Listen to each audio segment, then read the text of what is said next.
जरूरी सूचना। ABP news किसी भी तरह के अनुचित, असंसदीय, अपमानजनक या मान हानिकारक व्यवहार का समर्थन नहीं करता है। ये एक लाइव शो है और किसी खास समय में किसी पैनलिस्ट या मेहमान ने जो भी कहा या व्यवहार किया है वो एबीपी न्यूज के नियंत्रण से बाहर है। हम पैनलिस्ट या मेहमान के ऐसे व्यवहार के लिए खेद व्यक्त करते हैं। हम ऐसे कदम उठाएंगे ताकि भविष्य में ऐसी घटना न हो। नमस्कार, स्वागत है आपका एबीपी न्यूज पर। मैं हूं आपके साथ शिरीन। और कौन बनेगा प्रधानमंत्री का काफिला आज राजस्थान के टोंक पहुंच चुका है। राजस्थान के टोंक सवाई माधोपुर लोकसभा सीट जो 2008 के परिसीमन के बाद अस्तित्व में आई। 2009 में यहां पर पहला चुनाव हुआ और काफी ऐतिहासिक ये जगह अपने आप में मानी जाती है। के साथ इसका सियासी महत्व भी काफी है। सचिन पायलट जो इसी टोंक से विधायक जीते हैं और इसी के साथ यहां पर किरोड़ी लाल मीणा जो कि सवाई माधोपुर से विधायक हैं। जिस तरीके से देखिए, अभी तो बीजेपी के खाते में ये सीट जाती है, लेकिन अब यहां पर अगले फेज दूसरे चरण के तहत 26 अप्रैल को चुनाव होना है। सियासी माहौल काफी गरमाया हुआ है, इसीलिए हम टोंक आज पहुंचे। सबसे दिलचस्प बात मैं आपको यहां इस इलाके की बता दूं। देखिए, 11 प्रत्याशी चुनाव मैदान में है इस बार यहां पर, जिसमें से 6 जिनका सरनेम या तो मीणा है या फिर मीणा। और मीणा समुदाय यहां पर कितना प्रभावी है ये आप इसी बात से समझ सकते हैं। कांग्रेस के तो जो प्रत्याशी हैं हरीश चंद्र मीणा, वो खुद ही मीणा समाज से आते हैं और इसके साथ सुखबीर सिंह जौनापुरिया 2 बार लोकसभा जीत चुके हैं और अब एक बार फिर से चुनावी मैदान में बीजेपी की तरफ से हैं। तो काफी दिलचस्प मुकाबला है। जनता के बीच हम पहुंच चुके हैं। हम यहां पर यह भी समझेंगे कि इस बार आखिर क्या कहता है जनता का मूड। अपने मेहमानों से भी बात करेंगे। लेकिन अभी देखिए, हाल में ही यानी कि कल पहले चरण के तहत चुनाव जिस तरीके से देश भर में पहला फेज 102 लोकसभा की सीटों के तहत जिस तरह से मतदान हुआ, गर्मी काफी प्रचंड थी। शुक्रवार का दिन और सूर्य अपने पूरे रौद्र रूप में दिखाई दिया, जिसका असर क्या हुआ, वोटिंग प्रतिशत कम रहा। इस बार पिछली बार के मुकाबले लगभग सभी जगहों पर वोटिंग प्रतिशत काफी कम रहा। यानी कि आप कह सकते हैं कि गर्मी का असर देखने को मिला है। लेकिन ये वोटिंग ट्रेंड क्या कहता है, इसके मायने भी हम समझेंगे। मेरे साथ इस वक्त सबसे पहले मैं बाकी मेहमानों से भी आपका परिचय कराऊं। दुर्गेश जी, जल्दी से एक छोटा सा कमेंट मैं आपसे यहां पर ले लूं। मुझे ये बताइएगा, इस बार माहौल है क्या? बिल्कुल माहौल है, जनता में रुझान है और लोकसभा चुनाव जो कि बड़ा चुनाव होता है देश का, इसलिए बिल्कुल माहौल है चुनाव के प्रति। और परिसीमन के बाद ये तीसरा चुनाव है। यहाँ पर एक बार कांग्रेस और 2 बार बीजेपी के सांसद रहे हुए हैं और 21.5 लाख लगभग मतदाता हैं, जिसके अंदर ये वैसे जनरल सीट है परिसीमन के बाद, लेकिन कांग्रेस SC ST को और बीजेपी जनरल को यहाँ पर टिकट देती आ रही है। और इस बार भी जनता का काफी रुझान है और चूंकि लोकसभा चुनाव बड़ा चुनाव है, इसको मैं विस्तार से आपसे समझूंगी और हम नीचे भी जाएंगे अपने मेहमानों और जनता के बीच। लेकिन उससे पहले वार पलटवार किस तरीके से हो रहा है, एक रिपोर्ट पहले देख लेते हैं।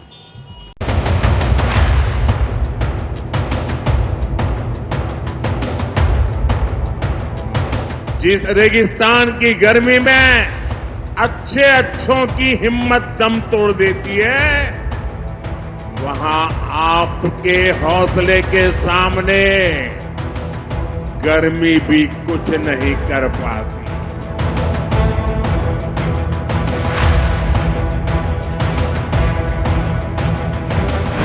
गर्मी का ग्राफ जितना ऊपर जाएगा, भाजपा की सीटों का ग्राफ भी ऊपर जाने वाला है।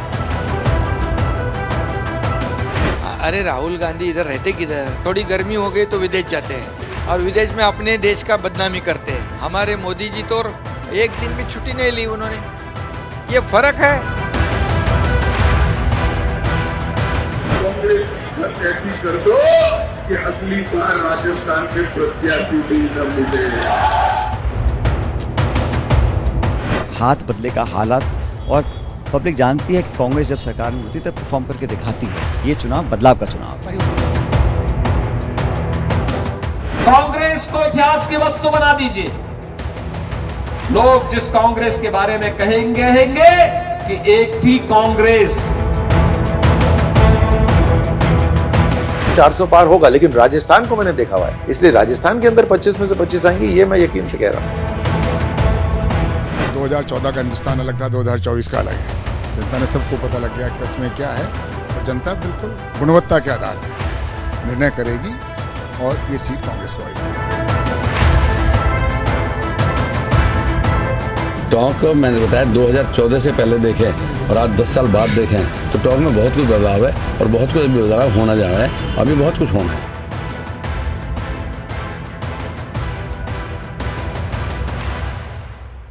तो देखिए, वार और पलटवार इस वक्त जोरों पर है, लेकिन यहाँ इस वक्त सियासत जो है वो काफी गरमाई हुई है। बीजेपी एक तरफ कह रही है अब की बार 400 पार, तो दूसरी तरफ राहुल गांधी ने अभी हाल ही में 150 का भी अपना जो है वो लक्ष्य बता दिया है। तो ऐसे में सवाल यहाँ पर ये कि कांग्रेस क्या बैकफुट पर आती हुई दिख रही है। सवाल बहुत सारे हैं, साथ ही टोंक की भी हम बात करेंगे और आपको अभी नीचे लिए चलते हैं। महाभारत एक्सप्रेस पर इस वक्त हम सवार हैं, आप लोग यहीं रुकेगा, मैं आती हूँ, फिर उसके बाद आपके पास फिर से लौटेंगे हम। और आइए इस लिफ्ट के जरिए नीचे चलते हैं, क्योंकि जनता का मूड भी भांपना है, उनसे भी बात करनी है और नीचे पूरी तैयारी हमारे पैनल के साथ भी खास है और उस पैनल से हम बात करेंगे, जानेंगे कि आखिर इस बार टोंक सवाई माधोपुर सीट का हाल क्या है। और देखिए, मिर्च मंडी के लिए भी ये इलाका बहुत ज्यादा मशहूर है अपने ऐतिहासिक किलों और इसके साथ साथ जो यहाँ पर ऐतिहासिक विरासत के तौर पर जो किले हैं उसके लिए भी जाना जाता है। तो काफी महत्व इसका है। और देखिए, जनता जनार्दन भी हमारे बीच है, मैं आप सबके पास आऊंगी, अपने अपने सवालों को जरा आप यहाँ पर तैयार रखिएगा। लेकिन पहले अपने पैनल का रुख करते हैं और महाभारत एक्सप्रेस पर जो हमारे खास मेहमान हमने यहाँ पर बुलाए हैं, एक एक करके उनका स्वागत सबसे पहले मैं करती हूँ। शुरुआत आप ही से कर लेती हूँ। ये बताइए, माहौल इस बार क्या है? इस बार लग रहा है कि कोई फाइट मिल रही है या फिर नहीं? देखिए, माहौल पूरा भारतीय जनता पार्टी के पक्ष में है और दुनिया नरेंद्र भाई मोदी को चाहती है, इसमें कोई शक नहीं है, हम 400 पार करेंगे। 400 पार का नारा आपने भी यहाँ से दे दिया, मतलब फाइट कोई नजर नहीं आई? यहाँ कोई फाइट नहीं है, क्योंकि जो सामने कैंडिडेट है टोंक लोकसभा क्षेत्र का, वो ऑलरेडी एमएलए है। और वहाँ जो लोकल अगर देवली उंडिया में बात करेंगे तो उनके जनप्रतिनिधि से बात कर लें कि जनप्रतिनिधि उनके ही क्या कहते हैं उनके बारे में। आखिर वहाँ के कांग्रेस के चेयरमैन है, उन्होंने अपनी पार्टी छोड़ के भारतीय जनता पार्टी ज्वाइन क्यों की, ये एक मेन मुद्दा है वहाँ पर देवली के अंदर। चलिए ठीक है, आगे बढ़ते हैं और अगले मेहमान से बात करते हैं। मुझे ये बताइए कि टोंक सवाई माधोपुर में आप लोग भी जनता के बीच जा रहे होंगे, क्या लग रहा है कि फाइट टफ है या फिर मुकाबला कैसा है? नहीं, फाइट टफ है, लेकिन यहाँ पर अगर कांग्रेस का कैडर थोड़ा मजबूत होता तो हरीश जी मीणा को जरूर फायदा मिलता। लेकिन फिलहाल पिछले 10 साल का जो एंटी इनकम्बेंसी है, जो भाजपा का जो जातिगत एक समीकरण बन चुका है, हिंदू मुसलमान की राजनीति जो कर चुकी है, इस टाइम सभी लोग एक ही चीज चाहते हैं कि इस देश के अंदर संविधान को बचाया जाए, इस देश को बचाया जाए। तो भाजपा विरोधी जितनी भी पार्टियां हैं उसको यहाँ पर लोग समर्थन कर रहे हैं। मतलब आप कह रहे हैं कि समर्थन मिल रहा है? बिल्कुल बिल्कुल, यहाँ पे भाजपा विरोधी पार्टी को समर्थन मिल रहा है। भाजपा विरोधी पार्टी को समर्थन मिल रहा है, तो मतलब क्या कांग्रेस के लिए ये प्लस पॉइंट है या फिर किसी और के लिए? सबसे बड़ी बात, अभी मैं चैनल को धन्यवाद ज्ञापित करता हूँ और दूसरी बात कहता हूँ, 400 पार की बात कर रहे हैं। मैं कहता हूँ लोकतंत्र में 400 पार क्यों, जबकि 172 पे सरकार बनती है। 400 पार इसलिए इनके मंत्री ये बोल रहे हैं कि हम 400 पार हमें इसलिए चाहिए कि हमें संविधान बदलना है, संविधान से छेड़छाड़ करनी है। संविधान, बाबा साहब भीमराव अम्बेडकर को मैं नमन करता हूँ, यहाँ उनकी प्रतिमा यहाँ लगी हुई है। और संविधान को बदलने के लिए जो कुचित प्रयास किया जा रहा है, ये बहुत ही घृणित प्रयास है संविधान को बदलने। लेकिन वो तो कहते हैं हम बदलाव चाहते हैं ताकि देश तरक्की करे, और आरोप ये लग रहा है कि वो दरअसल 400 पार का नारा इसीलिए दे रहे हैं क्योंकि वो चाहते ही नहीं कि विपक्ष रहे। 400 पार आखिर में मोदी जी इस बात को बताएं, इनका संगठन बताए इस बात को कि देश के अंतर्गत 10 साल प्रधानमंत्री रहे और जनता के लिए, किसानों के लिए, महिलाओं के लिए, युवाओं के लिए, रोजगार के लिए, इनके लिए उन्होंने क्या किया। जनता इसे बेवकूफ़ थोड़ी है कि कोई ये वोट है, देश की सरकार चुनने के लिए वोट है। ये कोई दिग्गी कल्याण महाराज का या किसी मंदिर का या मस्जिद का प्रसाद तो नहीं है जो चाहेंगे 400 पार दे देंगे। ये जनता जान चुकी है 10 साल में मोदी जी ने कुछ नहीं किया। कांग्रेस ने क्या किया ये बताइए? कांग्रेस का 10 साल का शासन था, रोजगार गारंटी कांग्रेस ने दी मनमोहन सिंह जी के शासन में, स्वास्थ्य का अधिकार दिया, एजुकेशन का अधिकार दिया और सूचना का अधिकार उन्होंने दिया। फिर विधानसभा में बाहर क्यों कर दिया गया, इसका भी आप जवाब तैयार रखिएगा। लेकिन क्योंकि मैं आपसे जवाब ले लेती हूँ, उनका सवाल आप ही से है और वो कह रहे हैं कि आप लोगों ने दरअसल परेशान कर दिया है जनता को, इसीलिए जनता मूड बना चुकी। ये नहीं बताया उन्होंने क्यों परेशान है जनता। बाकी जनता की सारी इच्छाएं प्रधानमंत्री मोदी ने पूरी की है। हर घर में जहां टॉयलेट नहीं थे वो दिया है, जहां कच्चा मकान नहीं था वो पक्का मकान दिया है, जहां पानी की व्यवस्था नहीं वहां पानी दिया है उन्होंने, जहां बिना मतलब प्रॉपर्टी मॉर्गेज किए किसी को पैसा नहीं मिलता था, आज हालत ये है बिना प्रॉपर्टी मॉर्गेज किए प्रधानमंत्री अपनी गारंटी पे छोटे छोटे व्यक्ति से बड़े व्यक्तित्व को, यहाँ तक कि 10 लाख रुपए तक के लोन बिना प्रॉपर्टी के उनको दिए हैं। इसलिए ये नहीं कह सकते कि वो जो है किस प्रकार नहीं हुआ है। और ये अभी हरि भाई ये बता रहे थे हमारे मेरे साथी कि भारतीय जनता पार्टी सांप्रदायिक पार्टी है। मैं आपसे पूछना चाहता हूँ, यदि उन्होंने एक देश में एक निशान एक विधान का प्रावधान किया है तो क्या भारतीय जनता पार्टी सांप्रदायिक पार्टी हो गई? क्या पार्टी ने सिविल समान नागरिक संहिता लागू करने की बात करती है तो क्या पार्टी संविधान पार्टी है? एक और साथी आपके आ गए हैं, मैं उनसे भी बात कर लेती हूँ, क्योंकि 400 पार का नारा आप लोग दे रहे हैं, राजस्थान क्या भूमिका निभाएगा? 400 पार का नारा आप लोगों की तरफ से दिया जा रहा है, राजस्थान की भूमिका क्या रहेगी? भारत की जनता 400 पार का नारा दे रही है, भारत की जनता दे रही है, जनता दे रही है, लेकिन हर मन से आप इसका जिक्र, भारत की जनता दे रही है और भारतीय जनता 405 पार ही देखना चाहती है। मोदी जी को जिसको पूरा विश्व मान रहा है उसको हमारी कांग्रेस मानने को तैयार नहीं है। हमारी राष्ट्रीय कांग्रेस जो इसको मानने को तैयार नहीं है, जिसको पूरा विश्व मान रहा है, विश्व में जो कह रहे हैं कि मोदी जी से बढ़िया हाथ मिलाने को लोग तैयार हो रहे हैं, टाइम वो दे रहे हैं, इसके बावजूद कांग्रेस मानने को तैयार नहीं है। कांग्रेस केवल परिवारवाद पे 17 साल में गुजार दिए। 2014 का भारत देखिए, उसके बाद का देखिए और उसके पहले का देख लिया, आप खुद ही कंपेयर कर लें इस बार। चलिए मैं आप थोड़ा सा हम जनता के बीच भी आ जाते हैं, और जनता जनार्दन जो कहेगी उसके मायने अलग होंगे। मैं आती हूँ आप लोगों के पास, एक सेकंड पीछे पीछे होइए, आप पीछे पीछे होइए एक एक करके। हाँ, मैं आपसे एक बात कहना चाहता हूँ। कुछ दिन पहले एक पत्रकार पे अटैक जौनपुरिया जी करवा रहे हैं। 10 साल तक वो MP रहे, कोई हिसाब देंगे? है 10 करोड़ रुपए साल के मिलते हैं, कहाँ उन्होंने लगाए? चलिए एक एक करके जल्दी से आप। ये चंदा और धंधा का जो मॉडल मोदी जी ने चलाया है विश्व के अंदर फेमस हो चुका है। ये इस बात को नहीं बता रहे कि बीजेपी वाले जिस तरीके से उन्होंने फ्रॉड करा है, वर्ल्ड का सबसे बड़ा स्कैम करा है चंदा धंधा के नाम पर, इलेक्टोरल बोर्ड के नाम पर, आज उससे जनता बिल्कुल वो हो गई है। आप भाजपा जिंदाबाद। भाजपा पसंद है? क्यों, क्या किया है भाजपा ने? भाजपा ने क्या नहीं किया? आपके कार्यकाल से 8 दिन तक देखता आ रहा हूँ, जो भाजपा ने क्या हुआ है किसी ने नहीं किया। क्या कह रहे हैं मैडम? ये बताओ मेरे को पहले तो जौनपुरिया जी ने यहाँ पे क्या विकास करवाया? आप बताइए ना, यही तो पूछ रही हूँ। हम कांग्रेसी है ना, कुछ नहीं किया, 10 साल में कुछ नहीं किया। और मोदी जी 1 मिनट साल के कार्यकाल के अंदर इन्होंने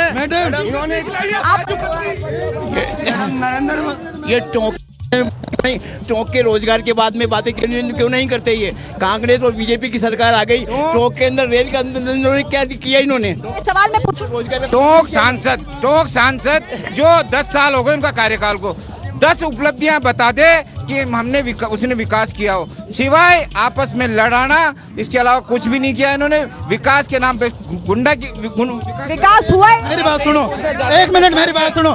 भाजपा कहती है 400 पार। मेरे को एक बात बताओ, भारत को साइंस की जरूरत है या मंदिर मस्जिद की जरूरत है? ये बताओ मेरे को पहले तो।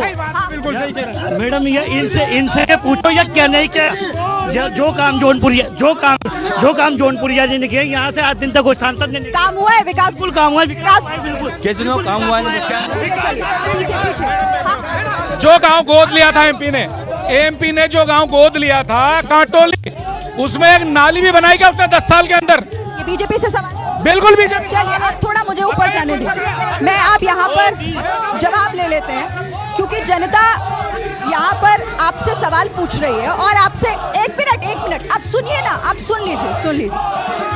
लोग कह रहे हैं कि यहाँ पर आप लोगों ने विकास क्या किया है, जवाब दीजिए। विकास क्या हुआ है, जवाब दीजिए। देखिए, विकास जितना विकास टोंक जिले का हुआ है, सवाई माधोपुर को हुआ, इससे पहले भी सांसद रहे हैं। आज सोपती में जौनपुरिया जी है, वो हर गांव में गली गली में घूमे, सब ज्यादा टाइम दिया 10 साल में।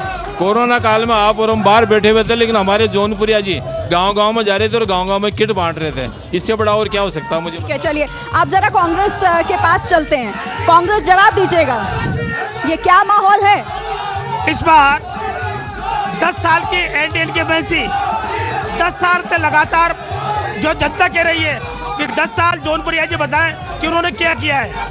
10 साल के अंदर आज उनकी पार्टी और सब जगह पूरा विरोध हो रहा है, और निश्चित तौर से आज नमो नारायण जी के तरफ यहाँ के मंत्री भी रहे, विधायक भी रहे, आज सब जगह नमो नारायण जी कार्य को लोग याद करें, चाहे वो नेगडिया की पुलिया हो, चाहे सभी जगह बैंक खुलवाए हो, 5 साल कांग्रेस के। तो वो यहाँ जनता की जरिए सुनाई क्यों नहीं दे रहा है? आप कह रहे हैं, अच्छा शांत रहिए, 1 मिनट पूछ तो लूं मैं, शांत रहिए, मैं आती हूँ आपके पास।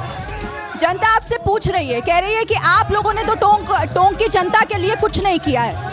हमने जो भी आज दिन तक विकास हुआ है वो पूरा कांग्रेस के शासन में हुआ। अच्छा एक सवाल मेरा जनता का ही लेकर आई, सुन लीजिए, 1 मिनट मेरी बात सुनिए। मेरा सवाल, आप कह रहे हैं ना हमने बहुत काम किया, केंद्र में आपकी सरकार रही, यहाँ पर भी आपका जो शासन रहा, ये बताइए कि आजादी के बाद से एक ट्रेन नहीं लोगों को दे पाए, 40 किलोमीटर लंबा सफर तय करके लोगों को स्टेशन जाना पड़ता है, टोंक की जनता क्या इसकी हकदार नहीं है? कांग्रेस के शासन के अंतर्गत ट्रेन का जो वो हमारे केंद्रीय मंत्री नमो नारायण जी मीणा लोकसभा में प्रस्ताव रखा था, 50% जो ऐड देनी थी केंद्र और राज्य सरकार की, उसके लिए वहां से बाकायदा लोकसभा में कार्रवाई में आज निकाल के देख सकते हैं आप। और वो यहाँ पर आकर के राजस्थान के अशोक गहलोत साहब थे, उन्होंने उसकी स्वीकृति राज्य सरकार से दी थी, लेकिन जो हमारा शासन पलटा उसके बाद वो आज दिन तक टंडा को इतना लंबा समय लग गया। आप कह रहे शासन पलटा, चलिए शासन पलटने का आरोप आप पर लगा दिया, तो आप मुझे जवाब दे दीजिए, टोंक की जनता को एक रेलवे स्टेशन देना क्या इतना मुश्किल काम है कि ना वो लोग दे पाए और आपके बस की भी बात नहीं लग रही? विषय बताइए, विषय दूसरा है। रेलवे स्टेशन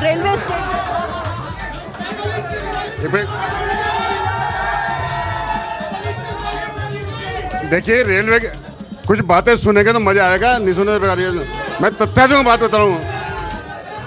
देखिए, रेलवे के बारे में रेलवे लाइन मंजूर है, कैंसिल नहीं हुई। एक बात आप बोलिए, सुन रहे हैं। करीबन 100 करोड़ रुपया इस बार सेंट्रल गवर्नमेंट ने दिया है, इसलिए ये फाइल रिन्यू हो चुकी है। नेक्स्ट आगे बढ़ने वाला सारा सर्वे हो गया, जमीनों की किस्म जो है वैलिडिटी ये हो गया, पैसा हमें मिल गया, तो इसलिए ये नहीं कह सकते रेलवे मंजूर नहीं है, रेलवे मंजूर है। नहीं, लेकिन आप मंजूरी की बात कर रहे हैं, जनता तो पूछ रही है ना, इतना पैसा मिल गया, स्टेशन तो नहीं बन पाया, आप वादा कर सकते हैं कि जनता से कितना टाइम लग जाए? ये तो आना ही है, कितना टाइम लग जाए, कितना समय लग जाएगा, कोई वादा? 5 और 10 साल का टाइम लगेगा, बस स्टैंड तो है नहीं है। कैसी बात कर रहे हैं, आजादी से लेकर अब तक का समय हो गया, टोंक आप 5 साल की बात कर रहे हैं, 4-5 साल का आप दावा कर रहे हैं। देखिए, ये दोनों ही पार्टियां जहां खड़ी हैं, मैं दोनों पार्टियों से पूछना चाहूंगा। नवाब साद अली खान साहब ने यहाँ पे ट्रेन का वादा किया था, जो कि 1934 में किया गया था। उसके बाद से कांग्रेस के घोषणा पत्र में और भारतीय जनता पार्टी के दोनों के वादों के अंदर टोंक के अंदर ट्रेन थी, लेकिन टोंक के अंदर ट्रेन आज तक यहाँ मौजूद नहीं है। उसकी एक वजह ये है कि यहाँ पे टोंक ट्रेन लाने का कोई इच्छा शक्ति है ही नहीं। अब आप बात करेंगे यहाँ पे अगर रोजगार की, तो मैं मिनिस्ट्री ऑफ एजुकेशन की रिपोर्ट आपको बता दूं, 2021 की मिनिस्ट्री ऑफ एजुकेशन की रिपोर्ट है कि राजस्थान के सबसे पिछड़े जिलों के 28 नंबर पर टोंक है। अगर आप डेवलपमेंट की बात करेंगे तो पंचायती राज विभाग की, पंचायती राज मंत्रालय की 2006 की रिपोर्ट है कि हिंदुस्तान के 250 सबसे पिछड़े जिलों के अंदर कोई मौजूद है, टोंक है। दोनों पार्टियां मौजूद है। मुझे बताइए, विकास के नाम पे, रोजगार के नाम पे, ट्रेन के नाम पे क्या किया इन्होंने? कुछ यहाँ पे नहीं है। देखिए, रेलवे के बारे में सच्चाई में जो बोलता हूँ ना, सच्चे बोलता हूँ, माफ करना बात है। यहाँ घंटाघर में मीटिंग हुई थी, माननीय नमो नारायण मीणा, अशोक गहलोत साहब घंटाघर में थे, आप दोनों भी यहाँ मौजूद थे। नमो नारायण ने हाथ जोड़ के अशोक गहलोत साहब से कहा था, अशोक गहलोत साहब मेरी रिक्वेस्ट को स्वीकार कर लीजिए, और आपने जो शर्त रखी है 50% पैसे ट्रैक के बारे में, वो आप चिट्ठी आप भेज दीजिए, पैसा भेज दीजिए, ताकि रेल मेरे पास आ जाए। ठीक है, आप लोग एक दूसरे पे सवाल उठा रहे हैं। 1 मिनट, मैं जनता से पूछ लेती हूँ कि आखिर अब तक अगर रेल नहीं मिली, आपके हिसाब से क्या, कौन जिम्मेदार? मैं इन दोनों से पूछना चाहता हूँ कि संविधान से सबसे ज्यादा छेड़छाड़ किसने करी है? अशोक गहलोत जी ने, नमो नारायण जी ने पैसा पास किया था। इन्होंने 10 साल में क्या किया? 10 साल से MP है ये, इन्होंने क्या किया? चलिए, अब आप पहले जवाब दीजिए, आप इसका जवाब पहले दीजिए। अब आपने पूछा पहले यहाँ से क्या हालत है, तो इनके जो सांसद का चुनाव लड़ रहे हैं उनके बारे में जनता ने हिसाब मांग लिया, आपके सामने 10 साल का हिसाब जनता आपसे भी मांग, और नहीं हिसाब नहीं, और 10 साल का हम केंद्र सरकार से हिसाब मांग रहे। इसने क्या किया केंद्र सरकार ने? मोदी जी, इधर से आवाज आ रही है क्या मोदी जी के, मोदी जी से ट्रेन बन जाएगी, मोदी जी के नाम मात्र से सारा विकास हो जाएगा? तो मेरे काम काज कुछ नहीं कर रहे। मोदी जी से क्या हो? काम चाहिए, विकास चाहिए, विकास से गाड़ी पड़ेगी, विकास की गाड़ी पड़ेगी, क्या मिलने वाला? कुछ नहीं। विकास नहीं, सिर्फ मोदी जी का चेहरा। कांग्रेस कह रही है आप लोगों के पास दरअसल है नहीं कुछ, इसीलिए आप हर बार मोदी जी के चेहरे को आगे कर दें। देखिए, मैं निवेदन करूं, पिछली बार कांग्रेस की शासन था राजस्थान में, सेंटर में मोदी जी की शासन था। एग्जीक्यूटिव जो गवर्नमेंट होती है वो स्टेट गवर्नमेंट होती है, तो 5 साल जो भी अगर फेल्योरशिप बताते हैं तो वो स्टेट गवर्नमेंट को जाएगी। चीजें ऐसा कोई प्रोजेक्ट नहीं है जो बिना सेंट्रल गवर्नमेंट के एड के चला हो। अगर टोंक में अभी अशोक जी कह रहे थे कि 10 काम बता दीजिए, मैं एक एक काम बता, सुनिए एक एक काम बता रहा हूँ मैं आपको। 500 करोड़ रुपए टोंक के अंदर सीवरेज और पानी के लिए आया है और काम हुआ है। 135 करोड़ रुपए आया है, वो यहाँ पर इसके लिए ब्रिज के लिए आया है, बनास ब्रिज बना है, वो प्रोग्रेस है। इस हिसाब से तो जैसा वो बता रहे हैं और जैसा यहाँ नारे लग रहा है वो जो दावा कर रही है बीजेपी 25 की 25 सीटें कहीं निकल ना जाए हाथ से। अभी साहब राजस्थान के अंदर जो वातावरण है, और वातावरण इसलिए है कि लोग इनके झूठ से परेशान हो चुके हैं। इन लोगों ने कहा था कि हम विदेशों से काला धन लेके आएंगे, सभी के खातों में 15-15 लाख रुपए जमा कराएंगे, सभी को 20 लाख नौकरियां लेंगे। कोरोना काल और सबसे बड़ी बात जो इन्होंने पूरे कालखंड के अंदर जो किया है, इन्होंने 10 साल के अंदर जौनपुरिया जी ने कोई एक विकास का कार्य किया हो। जो भी कार्य हुए, चाहे बिशनपुर हो कि टोंक हो, जो भी नई रिचाई दी, जनता मान नहीं रही है, आप भले ही बोले। अच्छा, अब आपके बीएसपी के नेता भी हमारे बीच आ गए हैं। बहुत देर कर दी आपने आते आते, कहीं बहुत देर कर दी आपने इस मंच पर आते आते, कहीं चुनावों में भी पीछे ना रह जाए। जी, हम थोड़ा सा फील्ड में चले गए थे इसलिए। क्या चुनाव इस बार चुनाव में बीएसपी की तैयारी क्या है? बीएसपी इस बार हम स्थानीय उम्मीदवार लेके आए हैं।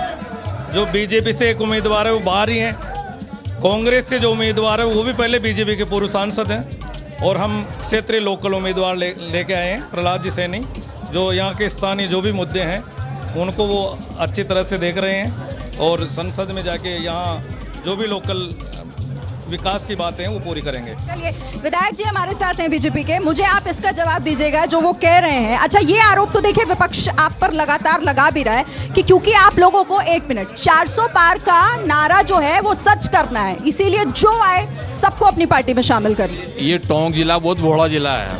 ये टोंक के साथ में 10 साल से फ्रॉड हुआ है। आज मुझे बताइए, सचिन पायलट जो इनके राष्ट्रीय लीडर हैं और इतने बढ़िया लीडर हैं कि गहलोत साहब खुद कहते हैं निकम्मा और निकारा। उस व्यक्ति ने टोंक में क्या विकास करवाया, मुझे बता दीजिए आप, मुझे बता दीजिए क्या विकास करवाया। आज ये बनास का पुलिया बन रहा है, ये आपका सोयला से मालपुरा तक रोड बन रही है, ये आपके बोड़ी से लेकर के टोडा राय सिंह रोड बन रही है, छाण से लेकर के आपके दूधू तक रोड बन रही है। ये विकास अगर जौनपुरिया जी ने कराया, किसने कराया मुझे बताइए आप। भारतीय जनता पार्टी ने विकास कराया। जिस भारतीय जनता पार्टी को पूरा विश्व मान रहा है उसको ये मानने को तैयार ही नहीं है। आप मेरे साथी हैं रामविलास जी, और आप इनसे पूछिए कि 10 साल में इन्होंने टोंक में जो इन्होंने पायलट साहब ने क्या काम कराया। ठीक है, इस पर हम बात करेंगे क्योंकि काम किसने किया है ये तो आप लोग तो दावे करेंगे, जवाब हमारी जनता देगी। देखिए, हम टोंक में मौजूद हैं, टोंक में माहौल इस वक्त काफी गरमाया हुआ है। एक एक सवाल जल्दी बोलिए।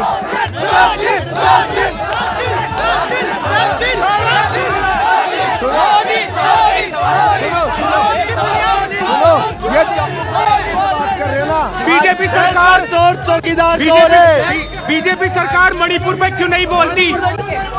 मेरा अजीत मीणा से के हमेशा जीतेंगे और जीत के बताएंगे। कांग्रेस ने 20 साल पीछे कर दिया, तो को 20 साल पीछे कर दिया कांग्रेस ने।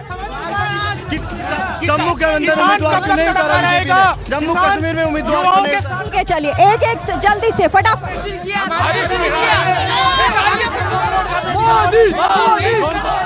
नारे लग रहे हैं लेकिन सवाल भी है कुछ जल्दी से आप जवाब दे दीजिए। उधर से सवाल आप लोगों के लिए आ रहे थे कि विधायक जी आप ही जवाब दे पाएंगे, काम क्यों नहीं हो पा रहा है? लोगों की आप उम्मीदों पर सचिन पायलट अच्छे आदमी है, मैंने पहले ही कहा मेरे शब्दों में, सचिन पायलट बहुत अच्छे हैं, अंतर्राष्ट्रीय लेवल के लीडर हैं, लेकिन वो लोग विधानसभा तक है। ये जो चुनाव हो रहे हैं वो राष्ट्र के हो रहे हैं, सचिन पायलट के चुनाव नहीं हो रहे हैं। इसलिए मैं तो सबसे निवेदन करता हूं कि मोदी जी को वोट देवें, जौनपुरिया जी को जितावें।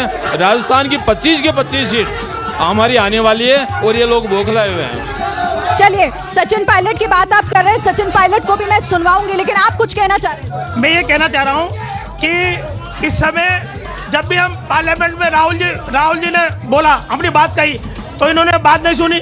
आज हम ये कह रहे हैं कि यहाँ 10 साल से जौनपुरिया जी हैं जो ये बताए हैं कि 10 साल में इन्होंने क्या किया। और दूसरी बात ये कि नमो नारायण जी का 5 साल कार्यकाल रहा।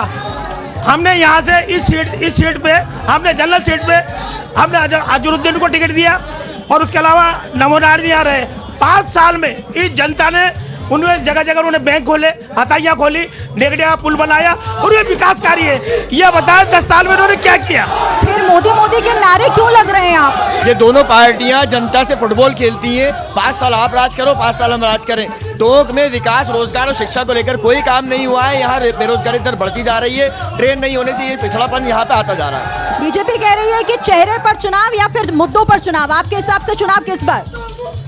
हमारा संवैधानिक मुद्दे पे चुनाव है, क्योंकि देश के संविधान को कांग्रेस ने भी तोड़ने मरोड़ने का काम किया है और बीजेपी भी लगातार ऐसा कर रही है। तो हमारा मुद्दा ये रहेगा कि देश में समान शिक्षा नीति लागू हो, हर पढ़े लिखे बेरोजगार को रोजगार मिले और हर इंसान को सम्मान मिले। ये भारतीय संविधान को जब पूर्ण रूप से लागू करना ही हमारी पार्टी का मुख्य उद्देश्य है। विपक्ष की जो गुंगली है वो घूम फिर के आप ही पर आ जाती है और ये तो ये भी कह रहे हैं कि आप लोग दरअसल जोड़ तोड़ में ज्यादा विश्वास रखते हैं। देखिए, सचिन पायलट साहब की जो बात आई है, सचिन पायलट साहब जो जीते थे तो ईमानदारी बात है, हमें ये खुशी थी कितने बड़े ओहदे का आदमी, काबिल आदमी टोंक को मिला है। लेकिन अशोक गहलोत साहब ने जो डेफिनेशन दी 5 साल में कि सचिन पायलट साहब क्या है, उन शब्दों में दोहराना नहीं चाहता। हमारे कांग्रेस के बंधु सामने खड़े हुए हैं कि क्या शब्दों में उन्होंने कहा, नकारा, निकम्मा, फलाना, ये, और इवन सरकार को गिराने में बहुत भूमिका उनकी रही। रेलवे के बारे में कोई जिम्मेदार है तो एकमात्र कांग्रेस पार्टी है, अशोक गहलोत है। सवाल आपसे भी पूछा जाएगा। खैर, आप दोनों ने सचिन पायलट की बात की, यहाँ भी सचिन पायलट का जिक्र हो रहा है, तो सचिन पायलट से हमारे संवाददाता जयेंद्र ने एक्सक्लूसिव बातचीत की है। चुनावों से ठीक पहले सचिन पायलट इसे लेकर क्या कह रहे हैं, जरा सुन लेते हैं। लोकसभा चुनाव के लिए पहले चरण की वोटिंग हो चुकी है और प्रधानमंत्री मोदी ने बड़ा दावा किया है कि एनडीए के पक्ष में पहले चरण में वोटिंग हुई है। बात करने के लिए मेरे साथ हैं कांग्रेस पार्टी के वरिष्ठ नेता सचिन पायलट। हम रायपुर में हैं। सचिन पायलट, राजस्थान में पहले चरण के चुनाव प्रचार के बाद अब रायपुर पहुंच चुके हैं क्योंकि छत्तीसगढ़ के प्रभारी हैं। सचिन जी, पहले चरण का क्या रुझान आप देख रहे हैं? राजस्थान में भी 25 में से 12 सीटों पर कल मतदान हो गए। प्रधानमंत्री की टिप्पणी कि एनडीए की तरफ रुझान है, उस पर आपका क्या जवाब? उनको कैसे पता कि रुझान है? वो तो मतपेटी में सील है सारी वोट। वो तो 4 तारीख को पता पड़ेगा कि रुझान किस तरफ था। हाँ, मैं कह सकता हूँ कि जो मैंने प्रचार किया है, लोगों से बात की है, लोगों का मन बदलाव करने का है। आम मतदाता, चाहे वो किसी श्रेणी का हो, किसी राज्य का हो, वो 10 साल की सरकार से ऊब चुका है और वो ललायत है एक परिवर्तन लाने के लिए। इतना मैं कह सकता हूँ। रुझान तो फिर आएंगे काउंटिंग के समय, लेकिन वोट थोड़ा कम पड़ा है काफ़ी राज्यों में। उसका भी कहीं ना कहीं उदासीनता शायद लोगों में हो, लेकिन जो लोग सिस्टम से और सरकार से निजात चाहते हैं वो लोग जरूर पोलिंग बूथ गए होंगे, मैं ऐसा मानता हूँ। मैं यही मेरा सवाल भी था सर कि वोटिंग परसेंटेज कम देखने को मिला है। अब ये तमाम राजनीतिक पंडित इसको समझने में जुटे हैं कि सरकार से नाराजगी होती है लोगों की तो वोट परसेंटेज बढ़ता है। कुछ लोग मान रहे हैं कि ये चुनाव के प्रति उदासीनता एक बड़ी वजह है। आप इसको क्या मानते हैं और इसका इससे मतलब क्या समझ? ज़्यादा इसको नहीं करना चाहिए ओवर एनालाइज, क्योंकि अगला चरण आने वाला है 26 तारीख को, जिसको वोट डालना है। हम तो कहते हैं कि मैक्सिमम वोट होना चाहिए। लोकतंत्र के इस पर्व में हर व्यक्ति की भागीदारी होनी चाहिए और वोट डालना हमारी एक जिम्मेदारी है, हमारा अधिकार है, हमारा कर्तव्य है, उसको पूरा करना चाहिए। और जिन जिन लोगों ने वोट डाला है एक उम्मीद के साथ डाला है। हम लोगों का जो एजेंडा है कांग्रेस का, इंडिया अलायंस का, बड़ा स्पष्ट है। वो किसानों के लिए, नौजवानों के लिए, महिलाओं के लिए हम लोगों ने कुछ वादे किए हैं, कुछ वचन दिए हैं और उसको लोग पसंद कर रहे हैं। और अब तक 10 साल का जो भाजपा की सरकार का कार्यकाल रहा उसका लोग मूल्यांकन कर रहे हैं, उसकी रिपोर्ट कार्ड देख रहे हैं कि कितनी महंगाई कम कर पाए, कितने रोजगार दे पाए, किसानों की आमदनी डबल हुई कि नहीं हुई, ये सब बातें लोग पूछ रहे हैं। और मैं उत्तराखंड में था तो वहाँ लोगों ने कहा साहब 10 साल तो सरकार को हो गए, 5 साल और मांग रहे हैं, मतलब 15 साल अपने लिए। और जो फौज में नौकरी करना चाहता है अग्निवीर में, उसको सिर्फ 4 साल। तो ये न्यायपूर्वक नहीं है ना जो बात हो रही है। इसलिए बहुत सारे इश्यूज़ हैं। अग्निवीर का है, एमएसपी पे आपने कानून नहीं बनाया, रोज़गार नहीं मिले, ऐतिहासिक बेरोज़गारी है। और अभी जो खाई बहुत बढ़ गई है अमीर गरीब की, वो मैं समझता हूँ सबसे बड़ा चिंता का विषय है। सरकार के खिलाफ माहौल देख रहे हैं, अपने लगातार प्रचार भी किया है। फर्स्ट फेज का फीडबैक सचिन पायलट के पास क्या है? मुझे तो लगता है कि ये बदलाव का इलेक्शन है। This is election of change. लोग अब बहुत सुन चुके, बहुत देख चुके, बहुत परख चुके और अब वो चाहते हैं कि औरों को मौका दें जो बेहतर विकल्प दे सकते हैं। और हमारा इंडिया अलायंस एक बेटर ऑल्टरनेटिव है, ऐसा मैं मानता हूँ। पहले फेज में राजस्थान में जो 12 सीटों पर वोटिंग हुई, कितनी सीटें आपको लगता है कि इन 12 में से कांग्रेस ये तो अभी पहले तो हमारा वहाँ खाता नहीं खोल पाया था पिछली बार तो, लेकिन इस बार मुझे लग रहा है कि हम राजस्थान में बीजेपी से ज़्यादा सीट लेंगे। प्रधानमंत्री ने सर राहुल गांधी पे एक बड़ा हमला किया है आज की चुनावी सभा में, उसमें मैं चाहता हूं आप रिप्लाई करें। उन्होंने कहा तंज कसते हुए कि जैसे अमेठी वो छोड़कर भाग गए वैसे ही वायनाड भी छोड़ेंगे, ये हमला किया है प्रधानमंत्री ने राहुल गांधी। हमले तो नेहरू जी पर हो रहे हैं, इंदिरा जी पर हो रहे हैं, राजीव जी, मनमोहन सिंह, वो तो अभी भी हमले मैं लोकतंत्र में क्या होता है कि विपक्ष सवाल पूछता है या आरोप लगाता है सत्ता के ऊपर। यहाँ सत्ताधारी जो है विपक्ष आरोप लगा रहे हैं, और मुझे लगता है कि उनको क्लैरिफाई करना चाहिए बीजेपी को कि इतने सारे आपके मंत्री थे, कितनों के टिकट आपने काट दिए, कितने सांसदों ने टिकट आपने काट दिए, क्या उनकी एंटी इनकम्बेंसी थी, करप्शन के चार्जेस थे या इनकॉम्पिटेंट थे, वो क्यों बदले आपने टिकट, क्यों ड्रॉप किया लोगों को। तो कहीं ना कहीं दिक्कत होगी। हमारी पार्टी में तो जो निर्णय लिया जाता है, राहुल गांधी जी जीते थे मेरे ख्याल 3-4-5 लाख वोटों से वायनाड में, तो फिर जीतेंगे वहाँ से। और जहाँ जहाँ पार्टी उनको प्रचार के लिए बोल रही है प्रचार कर रहे हैं, जहाँ बोली चुनाव लड़ो वो चुनाव लड़ रहे हैं, तो वो तो अपनी पूरी प्रतिबद्धता से काम कर रहे हैं। अब उनको लगातार टारगेट करना और अपनी रिपोर्ट का अंडा दिखाना, अपने बारे में 10 साल में आपने क्या किया क्या नहीं किया उसका आप लेखा जोखा ना दो, तो वो कहाँ तक। राहुल को टारगेट करने के पीछे क्या स्ट्रेटजी आपको लगती है? खुद प्रधानमंत्री हमला भाई, क्योंकि राहुल गांधी वो सबसे मुखर आवाज़ है ना आज सरकार के खिलाफ, प्रमुखता से जाबाज तरीके से अगर आवाज़ उठा रहा है, सवाल पूछ रहा है, जवाब मांग रहे हैं और अकाउंटेबिलिटी तय करना चाहते हैं, जवाबदेही तय कर रहे हैं, तो राहुल गांधी तो कर रहे हैं सबसे ज़्यादा। तो सचिन पायलट को आपने सुना जो अपनी जीत का दावा यहां पर करते हुए नजर आ रहे हैं। तो दूसरी तरफ तैयारी इस बार बीजेपी की भी है और बीजेपी 25 की 25 सीटें यानी कि क्लीन स्वीप का दावा कर रही है। अब ये तो जनता को तय करना है कि इस बार चुनाव में क्या रहने जा रहा है। बहरहाल टोंक से हमारी इस खास पेशकश में फिलहाल इतना ही। आप सभी मेहमानों का बहुत धन्यवाद और आगे अगला शहर होगा, अगली लोकसभा सीट से आपको कौन बनेगा प्रधानमंत्री दिखाएंगे। फिलहाल इजाजत दीजिए, नमस्कार।